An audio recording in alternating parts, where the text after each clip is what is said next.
S'ils ont laissé la moindre trace, je compte sur ma technologie pour la détecter.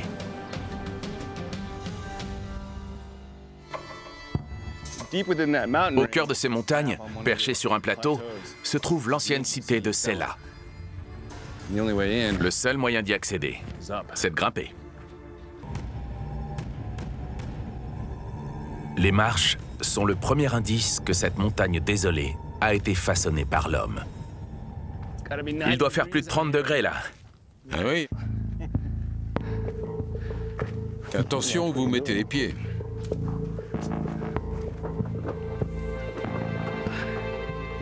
Incroyable.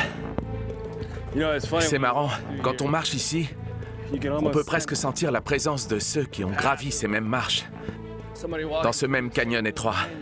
Exactement. Mais il y a 2000 ans, ou plus.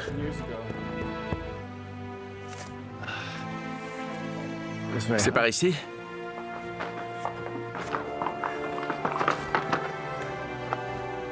Enfin, nous atteignons le plateau.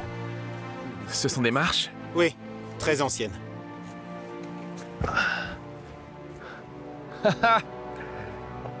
C'est incroyable.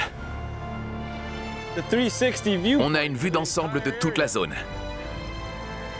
On peut imaginer que quelqu'un se tenait là, il y a des milliers d'années, l'œil vigilant pour protéger sa communauté.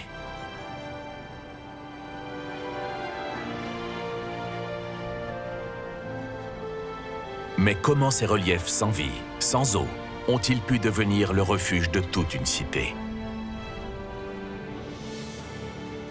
Pour trouver des indices, nous allons passer tout le plateau au lidar.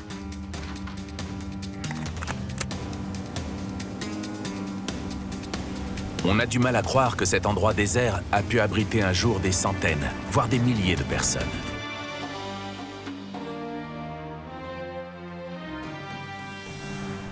Donc, on a fait tout ce chemin. Oui, C'est ça. C'est plus facile sur un écran d'ordinateur. Hein. oui, c'est sûr. On dirait qu'une main humaine a commencé à façonner le paysage. C'est vrai, c'est vrai. Il suffit de regarder cette image. Les images lidar révèlent des citernes creusées directement dans la roche, presque invisibles à l'œil nu. Après 3 jours de levée, nous avons dénombré 50 citernes. C'est la première fois à Sela que quelqu'un révèle l'étendue du système de récupération d'eau de pluie. Nous pouvons maintenant estimer que ces citernes artificielles contenaient environ 900 000 litres d'eau de pluie, largement de quoi faire vivre plus de 1000 personnes.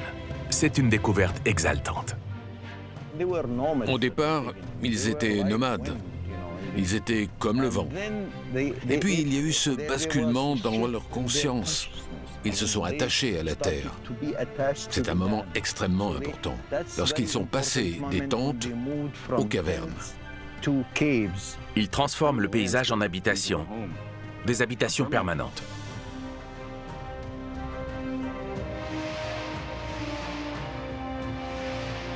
Au cours de cette exploration, j'ai vraiment eu le sentiment d'être connecté à travers le temps au peuple nabatéen. Ils marchaient au milieu des tempêtes de sable, et puis soudain, ils se sont posés. Ils se sont creusés des maisons dans la roche. Ce nouveau sentiment de sécurité a engendré une nouvelle vie.